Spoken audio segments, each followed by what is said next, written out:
All right. Well, thank you all for joining us this afternoon. Um, the final session of the Datamark Orbit Virtual Conference. It's been great. I do want to just again thank you all for being here. I'm excited about this session. I get to do it with a great friend and colleague, Becca Mangan. We're both excited to be here with you this afternoon. We did want to take a quick minute to make sure to invite you to the next session. It's not really a session, but it's the closing ceremonies. And we will be doing raffle drawings and things there. So you won't want to miss that. But I get the honor of introducing this session. I'm the moderator and a presenter for it. And my name is Brian McMurdo. I'm with Datamark, and I got Becca Mangan with us on. Becca, if you want to say hello real quick. Hi, everyone. I am also with Datamark, and I'm a technical manager here. Very excited, equally as excited about doing this presentation here with Brian, who, to me, I was looking at the chat and a few people. Brian, you're the star here. He is a true mentor for me and just a friend. So we're really excited about this one. I'm very excited. And I've got to be, I've got the chat screen over here and other things, so you have to bear with me on that. I didn't even see the chats yet. So, but you know, we're again glad you're here with us today, and we're talking about a topic that I think it's just it's something that we can all relate to, no matter what business you're in, be a public safety, you know, in the 911 center, or be a police officer or firefighter, or you know, you're in an industry, any industry really. Burnout is something that's impacted millions of people here in the United States and all over the world. And I'd say even more so, especially these past couple years as we've went into a pandemic and continue in a pandemic. So yeah, as you can see here, we're talking about burnout. You know, if you're here and you're kind of just at the end of your rope, you're physically and mentally drained, just want to tell you, you're in the right place today. You know, maybe you're not, but you're starting to kind of feel like you know you've been burning that candle at both ends, and you're feeling a little bit tired. You may be heading towards that burnout. You're in the right place too, and maybe you just decided this is the last session of the day, and it's right before the raffles, and I want to see if I win anything, then you know we're glad you're here too. You're in the right place, and I think you're here for a reason. So. But again, welcome and thank you for joining us for this session that we've titled From Burnout to Breakthrough. And it's always important to kind of know where you're going throughout a presentation, I think, and we like to give that to you up front. We decided to go with a roadmap of where we're going. So as you can see on our little road here, the first thing that we're going to do is we're going to talk about the definition of burnout and its components. We'll talk about how bad the problem is. Burnout is a problem, and it's impacting a lot of people and a lot of organizations. Then we'll move on to where does burnout come from, and what are the driving forces of burnout and the reduction of well-being, your personal well-being. And then why does that matter? And of course, we'll have a little bit of story time in there. Becca and I are going to share a little bit of our burnout story, and you know, we're gonna be open and honest and not really hide anything. You know, we'll be transparent, and you'll learn about how we've dealt with burnout, how we realized we were there, and how we've come out of that, how we broke through. So finally, we're going to exactly do that. What do we do about it? What can you personally do to break through the burnout that you're in, or maybe you're not in that just now, but hopefully give you some tools and some ideas that when you realize that you are in there or heading towards it, that you can utilize some of these tools.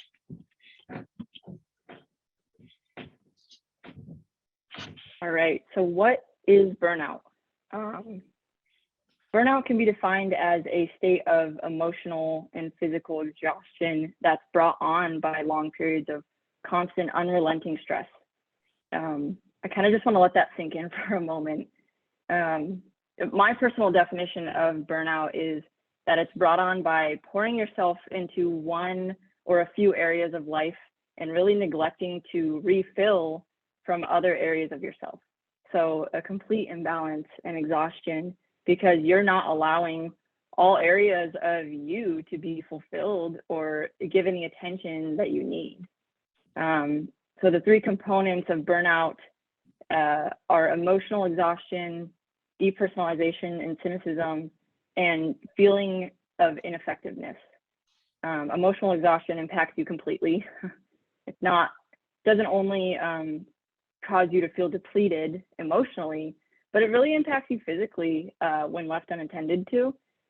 And that plays into the second component, which is, you start to detach, you pull away, you get a little too comfortable with the burnout feeling because you might not be filling yourself up in other areas to pull you out of that mental state, that would provide balance. It can start to fester, and this can start to impact your personal relationships, maybe even more importantly, your relationship with yourself. And that also leads me into this last component here, which is the feeling of ineffectiveness. You might start to question yourself and your abilities. You start to take a negative stance on your capabilities and maybe forgetting your worth. So one thing I want to point out is that burnout doesn't discriminate, and it can impact anyone in any area of life. You could be a CEO of a company or a parent or a student, and you can experience burnout. I'll also say that burnout can look differently for everybody. So it's not a one size fits all. And as you hear talking about burnout, you might be thinking, well, I've never experienced some of this, or it's not resonating fully, but just know that burnout impacts everyone differently and might look different for everybody. So later in the presentation, Brian and we're going to share a bit of our own personal burnout stories. They are very different, and burnout impacted us differently. But one thing that we do have in common is that we were able to break through that time and really learn a lot about ourselves in the process. I don't know, Brian, if you have anything to add here. Yeah, no, I mean, you're right on. I think, like you said, it doesn't discriminate. It impacts people differently. But the one thing I think that just kind of, as we get so bogged down, burnout, that, you like you said there, you can begin to feel ineffective, doubt your abilities. And I think that's where a lot of times, sometimes negative self-talk can come in. And that can be very damaging as well. So, very important to recognize those signs of burnout and that you're heading in there. Again, I like what you said. It doesn't discriminate. It could be the student. It could be, the CEO, the frontline employee. It's something I think that we can all have in common at times. So, one thing I think that we wanted to make sure we were doing in this presentation too, is, let's see if I can get this to advance for us here. Maybe. Oh, there we go. Some statistics. We're not going to spend a ton of time on this, but like we were saying earlier, that COVID has impacted the workplace, impacted all of our personal lives, and in organizations we've had to kind of pivot and do things differently. We're seeing a lot of especially in the 911 centers, staffing shortages and a lot of overtime and trying to cover and things like that. But the one thing we kind of wanted to show here was this survey that was done, and it was done by Blind and Journify, and it was data that was gathered by surveying over 6,500 employees, professionals, and they were from various companies and industries. And what you can see there is that all surveyed companies reported levels of workplace burnout. And so, this was done survey in February of 2020 and May of 2020. I know that's the kind of a dated survey. And I don't think it's necessarily post COVID-19. We're still in the midst of COVID-19, but nevertheless, I thought these numbers were pretty interesting. So pre-COVID, we see that 30% of companies reported levels of workplace burnout. In just a few short months, look at that, 60% of those surveyed were experiencing workplace burnout. So just a major increase there. We see burnout amongst professionals in February. So the beginning of what we were knowing of this pandemic, as it was impacting here in the United States, 61% feeling burnout, and then just a few short months up to 73%. I think these numbers shed light on the societal change and workplace dynamics. And I think it also really I think there was a trend showing that the need for mental health and wellness awareness before COVID, but I think that COVID has really raised the level on that.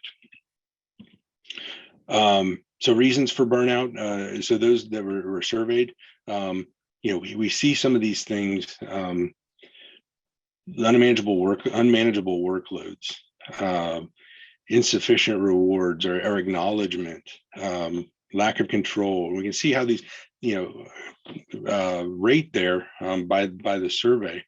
But I thought something that was pretty interesting, and I'm going to speak for a second from a public safety perspective, and that's where I've come from. The majority of my career before joining the DataMark team was in a 911 center, and when I think of workloads, I think of there's times where you don't know what the workload's going to hold. Maybe a Friday night might be a little bit busy, or be hopping Friday night with the full moon, for instance.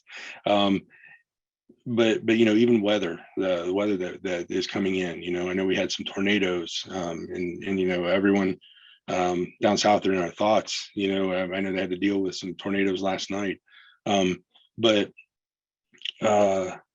we don't always know what these workloads are going to hold, and that can cause stress, can be burnout. When it is hitting the fan and you're having to deal with it all, it's challenging. So I can see where sometimes those unmanageable workloads can just add tremendous amount of stress and impact you. Since COVID's happened, I know, like I said, a lot of centers are running short. We're seeing, I've talked with directors, I've talked with, administrative staff that are covering shifts, overnight because they don't have the staff, or the staff's out sick, with COVID or whatever it is. So, there's various reasons for burnout. And with this survey, I thought it was interesting how it highlighted that. And Becca, I don't know if you want to add any more to that. No, I think it's important to think about, like you said, burnout's been around, but what the pandemic did, and I'll speak for myself, but what it did was it took you out of your normal routine with where you were kind of comfortable and you had maybe balance, and it changed your environment a little bit, and that took away some of the outlets that maybe you had previously to provide balance for you.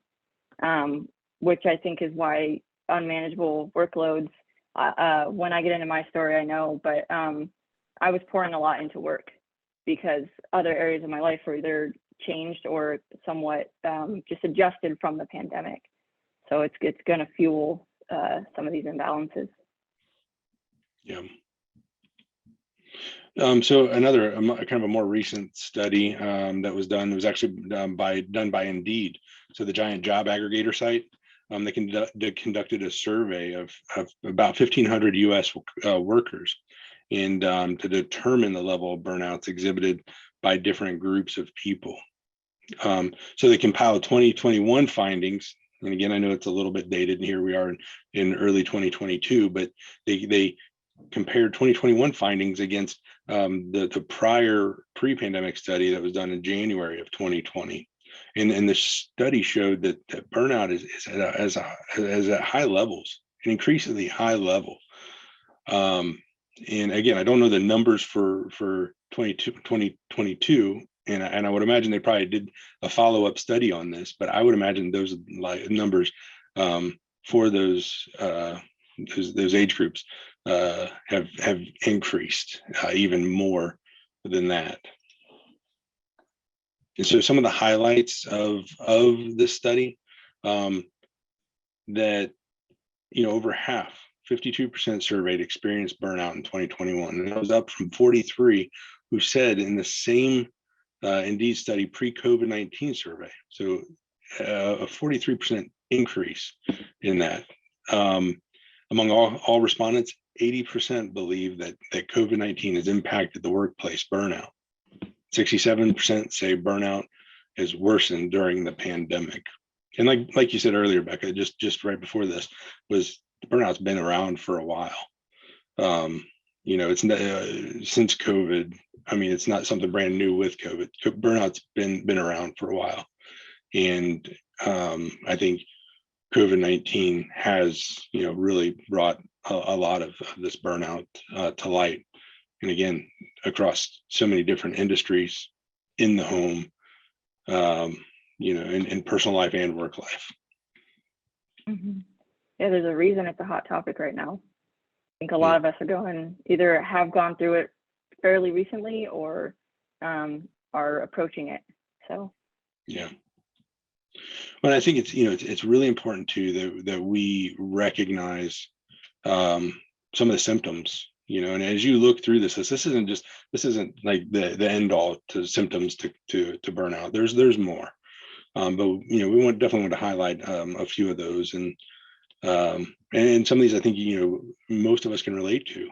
Having the headaches, stressed out, and maybe sleeplessness. I can look at this list and I can tell you, I've had all of them. I've had all of them, and then some even worse than that. But knowing that these are the symptoms, knowing that this is potentially what's happening to you, knowing you're burning the candle on both ends, and you're really kind of there to where your tank's running on empty, knowing that you're right there in burnout. Definitely important that you make sure that you know the symptoms, but then know what you can do about that. And so as we go through that, some of the ones that speak really loudly to me, and I want you to feel free, and you chime in too, Becca, which ones like really speak to you. But I think for me, increased irritability of and impatience with family, with coworkers. I think that's something that I know I've experienced, and that that isn't me, but that's something I've experienced. So how about you, Becca? I think anyone who knows you, Ryan, knows that is like the complete opposite of who you are. So that it is surprising. But for me, my burnout kind of took the form of being a recluse, like a reclusive behavior. I like to consider myself more on the extroverted side, and I pulled away from my social group. It started to feel like more of a chore to do that when I know that that's healthy for me. I also was a little more irritable, a little more negative. I lethargic, definitely a lack of spark, I would say, just lack of motivation all around. So I think whether you have one of these symptoms, and like you said, Brian, this is not the whole list. Burnout comes in all different shapes and forms. But I think burnout really is streamlined from a combination of the symptoms and left being unattended. For me, my burnout turned me into a version of myself that I didn't recognize. And I think that was really the most surprising moment for me. It was like, wow, this is very unlike me, you know? Yeah, and I think, one thing is, I think we know ourselves better than anybody else. You better than anybody else could. And when you are recognizing that, that I'm more comfortable being shut in. I don't want to see anybody. I don't want to talk to anybody. I am short. I'm being more negative than I ever have been. This isn't me. I think, knowing that, recognizing that is so important. I'll say too, when other people start recognizing that in you, and from both sides. I mean, I've had people who are like, "Man, are you all right? What's going on?" And I look back at that, where it's like, "Yeah, I'm fine. Just leave me alone or whatever." But I look back to, those people were noticed something different in me, and in most of those cases, people were asking, "Hey, are you okay?" And I think that's what we need to do too. Is maybe we're not in that burnout phase. Maybe you've come out of it, or you're in a good place. But when you recognize that somebody else is there, don't be afraid to talk to them and say, "Hey, are you doing okay?" And I know you've got a ton on your plate right now, and just opening that door may be an opportunity for that person to just let some stuff off, get some stuff off their plate, off their mind, and stuff like that. So I think that's another important thing to mention. The one other thing I wanted to hit really hard on too was, you find that yourself, when you burn out, maybe finding yourself using food, drugs, alcohol, just to cope with work-related stress. And I want to, I can definitely, I can tell you that, I've had that where, I did use food. Food was my thing to deal with stress, and I did find too that, so we talk about work-related stress. So using food, drugs, alcohol to cope with work-related stress. Sometimes I think we can use work to cope with maybe life stress, with home stress or whatever. I know a lot of people, myself included, that we've poured into work, poured in and I think that's some, we'll talk more about that a little bit later when we talk about work-life balance. But I think that's something to note here too. Recognize if you are, burn out with other things, the stresses of home and other stuff. Are you using work to cope with that? Because that's not healthy either. Just pouring everything into work. So let's move on to this next slide. And I'll let you talk about that, Becca. Yeah, we wanted to hear from you guys. We actually have a polling question. Given some of the things that we've discussed already and some of the symptoms, or I don't know, just what we've already talked about, we wanted to know, where are you in your burnout journey, if at all? Are you feeling burnt out?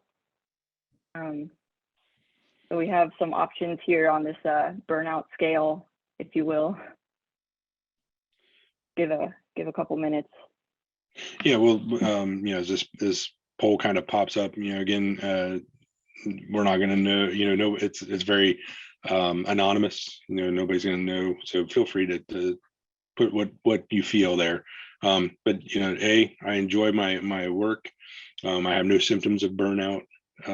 B, I'm under stress and don't always have as much energy, but I don't feel burnout. I'm definitely burnout. C, I have one or more of the symptoms: emotional exhaustion, physical exhaustion. D, the symptoms of burnout that I'm experiencing won't go away. I think about work frustrations and a lot. It's D. And then I feel completely burnout. I'm at the point where I may need to seek help. And I don't know if if that poll's coming up for you guys, or you can see that or not.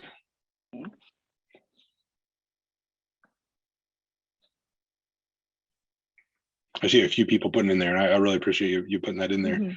Chat has came up and went away, came up and disappeared. Steph, are you able to pop that up there a little bit longer? Oh, there. I think we might have. I see it now. Okay. I think, yeah, there it is. All right. So yeah, we'll give you a few seconds here. So kind of everything I just read to you, A, B, C, D. Throw what you think in there.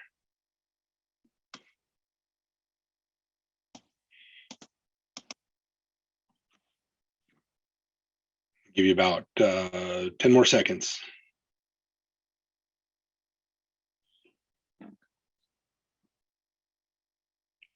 3, 2, 1. Speak power, forever hold your peace. Hurry. There we go. It's gone. All right. Drum roll. Okay. All right. Yeah. Well, that's, I mean, that bell curve there.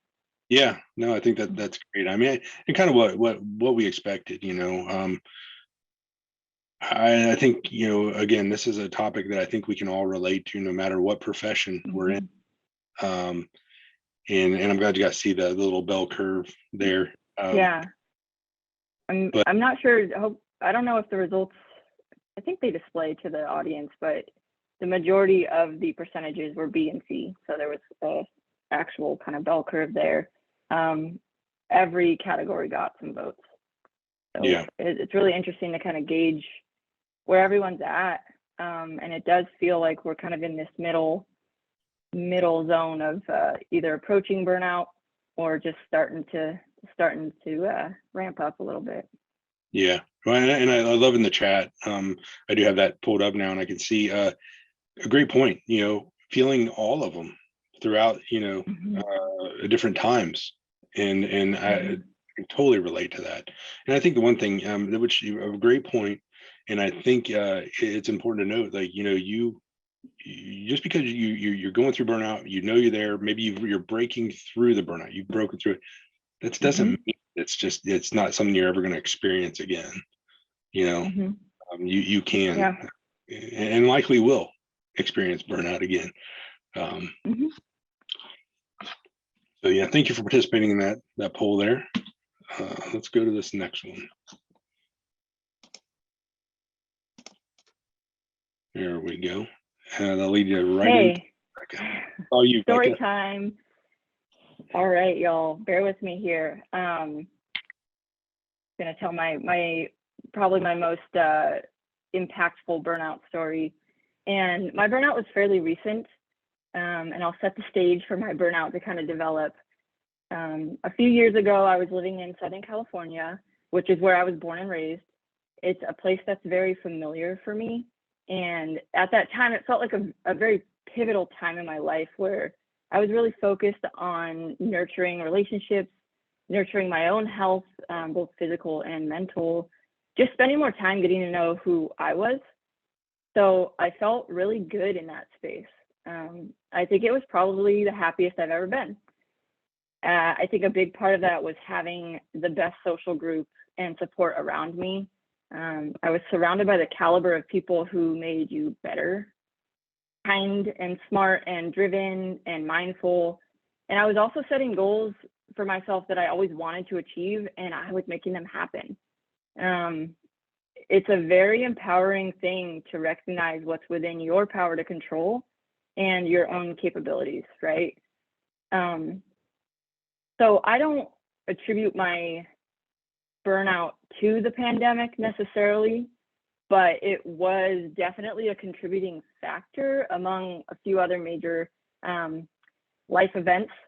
So I found out some pretty life-altering family health news that really forced me to take a step back and think about what really mattered in my life and what are my priorities. And I made the decision to leave California and move to Dallas to come be closer to family. And I knew my environment was changing, but I didn't really understand how this would impact me in the long run. Coming to a new location where there was no social outlet, I mean, I love my family and they are my support here, but it was a complete 180 from the environment that I had previously. And, I'm working from home in a location that's unfamiliar during a pandemic. So not a lot of opportunities to go socialize and network, which I know so many people are also dealing with. And, at that same time, I was balancing responsibilities of work, picking up, and just an overall lack of diversity in my day, just being kind of at home. It really weighed on me. And what I noticed is I started to care a little less about the things that brought me happiness. Those things were my health, nurturing my relationships, being mindful and focusing on my growth. All of those things were really put to the wayside. And I wasn't taking care of myself in the ways that I used to. So, looking back now, I recognize that there was a lot of change that happened very quickly for me, but the consistent thing was my job. And I love what I do. I have a lot of, I'm very passionate about what I do, and I get a lot of fulfillment with what I do. So I chose, like Brian was saying earlier, kind of a coping mechanism. I chose to pour all of my energy into work. And so much so that the lack of balance in my personal life started to really chip away from the spark that I had in my professional life. And, I was pouring my only cup into work every day, and I wasn't ever filling that cup back up with the other areas that sparked joy in my personal life. So there was a complete imbalance happening, right? I became a recluse. I wasn't reaching out to the people that fueled my happiness. I found myself really fixating on work, but that even became less and less fulfilling as time went on. So, as I reflect, I think it was a subconscious behavior that I was doing to, distract myself from everything that was happening in my personal life and, my family life. So that really led to a full burnout in the one area that was stable, right? The one area that was consistent over the years for me. And so I noticed I started to lose focus and motivation. I was less patient, more negative, which is just not how I typically am. So the bottom line is that I became a version of myself that I didn't recognize. And quite frankly, I didn't enjoy. And that's a pretty heavy thing to recognize in yourself. So I would say that was really when my burnout was at its worst. But don't worry, we are going to discuss later about how, our breakthrough moments take place. And from what I learned about myself in that time and being able to kind of have more tools in my toolbox, if you will, if this ever happens again, I know that I've learned a lot about myself in that, going through that kind of a time of my life. That's my story. That's awesome, Becca. And thank you so much for sharing. I know sometimes that can be really challenging to share some of that personal stuff, really, to the world, but yeah, I know. I'm like, it is it's so for a good reason, if anyone resonates with my story at all, then it's worth sharing, right? Because I think the biggest thing with burnout and being in that mentality is you feel like you're alone, but you're really not. There's a lot of people who can relate and empathize, which is why speaking out and discussing such an important topic like this, I know that's why you and I, Brian, are really compelled to do this kind of stuff. So it's worth it. I totally agree. And I think something that you and I both have talked about is when we're experiencing something or we're going through something, that 9 times out of 10, somebody in this world is going through the same thing, and we're both passionate about helping people, and just being able to share what you went through, and then your breakthrough. It's going to help a lot of people. And I can tell you, you were saying something, if you can relate to this, my story. Well, I can tell you in the chat. I don't know if you've been looking at that at all. There's several people. Thank you. I'm reading it now. And it's very relatable story, and people are relating to that. So Mhm. thank you for sharing, Becca. Really, really appreciate that. And my story, I'm not going to spend a ton of time in it, and I'll try to give you just the brief bullet points. But I'm going to talk about one point where I experienced burnout, and I think that ultimately led me. I hit that burnout, and if I wouldn't have done something at that moment, um, it would have taken me to a complete darker place. But I can tell you, we were talking about that, going through all of those like A through E. I've done that. I've done that multiple times, and there's been some times where it has. I've been at that complete burnout. The match is gone. It's done burnout way, all the way down to where it's burning your fingers. But what I'm going to share is just a really kind of a start for me of when I hit a burnout, and it really started for me in the 911 center. Um, I remember, as I was thinking about burnout, I remember being told when I first started training in the 911 center that you're going to be you give it 5 years, Brian, and you'll be jaded and burn out of this job. And I did. I looked around, and I did see people that were burnout. I saw people that were thriving and loved it, and then I saw a lot of people that were burnt out as well. And in the center, you're dealing with all kinds of different things. Some tragic things. Some things that you can celebrate. So it's it can be a roller coaster at times. But I thought about when I first started, like somebody told me, give it 5 years, you're gonna be jaded and burn out. Well, I'm proud to say that 5 years came and went, and at 5 years I was not burnt out. I was loving what I was doing. Um, I was moving up in the organization, and felt like I could really make a difference. And as I did move up in leadership, more responsibilities and more stresses too. And what I'm going to tell you just a little bit about today is when I became the supervisor two, is what we called it. I call a watch commander. So I was in charge of a shift, a few supervisors and the entire shift. And then I'm also going to tell you about when I became a shift manager at the time, just shortly after being a supervisor too. But anyway, as I was leading this shift, I was on second shift, and at that time, this was years ago, we were short staffed, and I remember we decided, as three shifts, the three watch commanders decided, we're going to have second shift run a little short, and that was challenging. It was very challenging because as I'm leading second shift, I'm having to cover a lot of overtime and things. And then it got down to it where we were having to cover a shift, and this is a way prior to COVID, so it's nothing like I think some of these staffing shortages now that a lot of centers are experiencing. But I remember this time I was trying to do all that I could to avoid mandatory overtime, mandating somebody stay over beyond their shift. I didn't want to do it.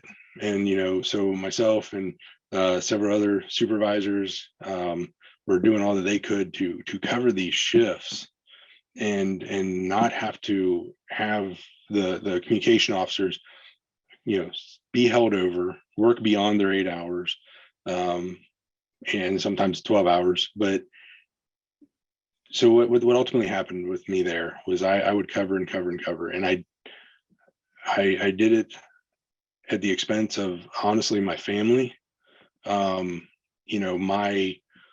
my well-being too, because I was drained, I was tired, wasn't getting a whole lot of sleep, um, and I did it as many times as I could. I know the other supervisors did too, but there was no doubt that we were going to have to mandate employees, and I hated doing that, and we ultimately ended up having to do it. It was hard. During that time, though, I'm working a ton of hours.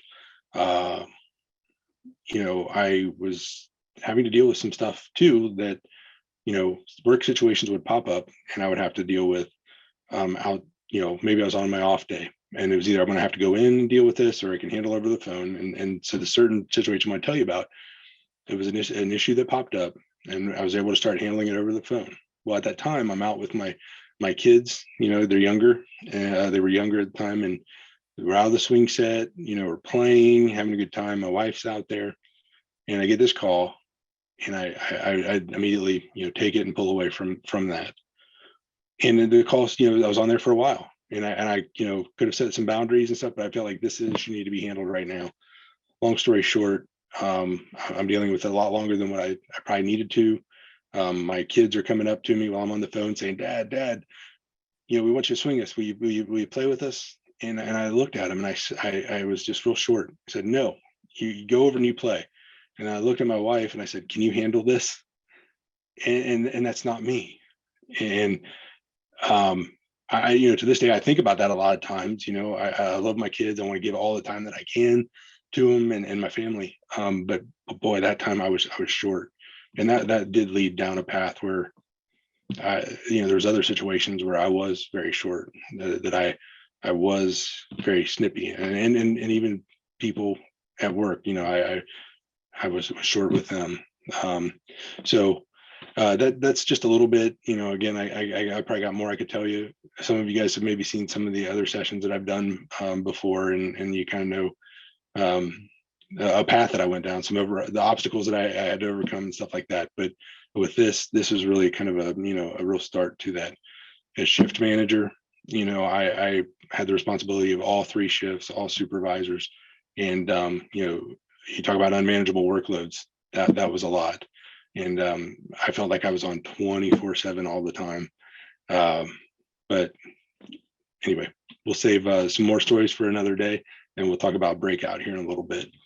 So let's go on to, if you don't, if these things are unchecked, if you have this burnout and it's unchecked, it can lead to far more deeper, serious issues, things like depression, anxiety, autoimmune disorders, heart disease, other chronic health issues, and honestly, a complete mental collapse. And Becca, I don't know if there's anything you want to add to those. No, I think this just goes back to the common theme here, which is balance. And if you continue down a path where you're not, I love this reference. I'm sorry, you've probably heard it a lot this presentation, but filling up your cup. If you cannot pour from an empty cup. So it's not, right here it says self-care is a priority, not a luxury. I mean, that's just a fact, right? You can't pour yourself into something if there's nothing to pour.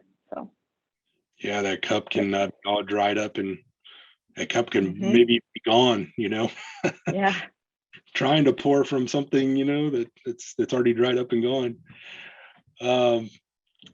So let's go into, as we're starting to kind of head down the path here to conclude this, break through the burnout. I want to ask you, Becca, what's like, as you break through the burnout, what is one of these things either on here or one that you're thinking about that may not be on here? What's one of those that just really resonates with you as you're breaking through those burnouts? Put me on the spot, Brian. I would have to say that, honestly, knowing what ignites your passion, for me in my story, all the things that I knew were healthy for me or that kind of sparked my joy, I wasn't doing. And even the simplest things like cooking, like I love cooking. It's like therapy for me, but I was so lazy and I didn't want to do that for myself. So doing what really is healthy for you and ignites your passion is something that I think really helped me break through my burnout. One other thing I'll say is having the ability to look inward and reflect and kind of be present in certain situations where you're feeling not only totally depleted, but also when you're feeling really good. Pay attention to who you're around and what you're doing at the time where you feel just burnt out and depleted. And then also when alternatively, if you're in a situation where you just feel so empowered and you're ignited, who are you around? What are you doing for yourself? And what environment are you in? And do more of that, right? Just know what really fuels you. Yeah, it's great. It's awesome. Yeah, no, I mean, it is so important. The other thing, I mean, I think there's a couple of things that that really do speak to me with this is, like you said, surround yourself with great people. Have a community that you can lean on and talk to. Share with family and friends as trusted people, mentors, advisors. But then I think too, some of these really important things is to be able just to truly step back, and I guess one thing I would share with me is, I never had just completely disconnected from work from the time I started my job till the time I left there. Till the time I actually disconnected. I did disconnect, and it was on a vacation. We went to my wife and I went to Mexico, and just a blessing that we were able to go down there. But I put my phone in this lockbox. I took my watch off, and I had things set up so people knew who to call if they needed it, but completely disconnected. And you talk about feeling refreshed. It was amazing. Mm-hmm. And I do want to share a So I story. have a question. What's that? Oh, go ahead. Go ahead, Brian. No, you go ahead. Nope. I was just going to ask, in that moment when you really did disconnect, was there any guilt that you had, or did you find yourself like worrying, or were you really able to just totally disconnect from your stresses? I would say prior to that, when I tried to disconnect, it was always, something working in there. I'm always thinking about work. I'm always thinking about this or that. But it did take me a day to put my phone away and to take my watch off. But that first day, my mind was kind of, going different places with work and all this. But then when I disconnected, I completely disconnected. And I think we all can feel at times like, we can't disconnect. We can't step away, or otherwise things are going to fall apart. But we got to understand that it's not, the thing that's going to fall apart if you keep going that direction you're going is you and your health. And you're worth, I think that other slide, I'm going to go back, this slide right here, we wouldn't let that happen to our phones. We wouldn't let our phone battery die if we had a charger that we could be able to plug into. Well, we can't let this happen to ourselves either. So it is, like it says there, self-care is a priority, not a luxury. And that's something I think we've all got to get better at. I tell you, I think, with I think this is a topic we could probably talk a long time. I wish we had I know. I'm like looking at the time. So, but yeah, we're going to have to get moving here, but there's a couple other stories that, I definitely like to share with you guys at some point. And, there's a couple of things I think we can learn from some people in history too. And I'm going to save this for another day, maybe when we can share about Winston Churchill. There's a pretty neat story out about him that kind of just talks about, in the midst of all that, the war and everything, he stepped away. So to be continued on that one. You have to come back for some more sometime for that. But let's talk real quick just about work-life balance. And I do want to share. I mean, I think Becca, we've got some great people in our lives, our family, our friends, our leadership.